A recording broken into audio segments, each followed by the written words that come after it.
नमस्कार दोस्तों, स्वागत है आपका हमारी इस चैनल में। मधुर श्रावणी के 5वें दिन की कथा। महादेव का परिवार। सती ने जब प्राण त्याग दिया तो राजा दक्ष ने हिमालय का रूप धारण कर लिया और फिर उन्हें बेटी के रूप में 5 बेटियां प्राप्त हुई, जिनका नाम क्रमशः उमा, पार्वती, गंगा, गौरी और संध्या थी।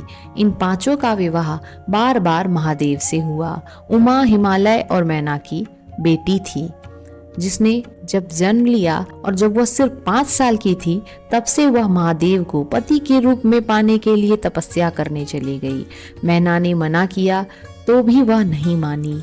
जब वह मैना उसकी कठोर तपस्या से मान गई और उसका नाम उमा रख दिया। 8 साल की उम्र में महादेव उसकी तपस्या से प्रसन्न हुए और उनसे विवाह किया।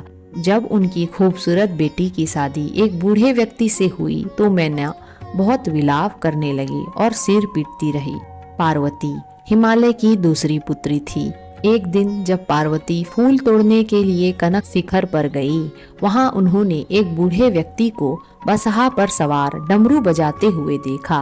पार्वती ने पहचान लिया कि यह स्वयं महादेव है और बसहा पर बैठ गई। महादेव के साथ चली गई। मैना फिर विलाप करने लगी। गंगा हिमालय की तीसरी पुत्री थी। जब वह गंगा बड़ी हुई तो महादेव ने उसे अपने सिर पे धारण कर लिया और गंगा तब से महादेव के सिर में विराजमान है। तो ये थी 5वें दिन की कथा। 6ठे दिन की कथा के साथ हम जल्द प्रस्तुत होंगे। तब तक के लिए धन्यवाद।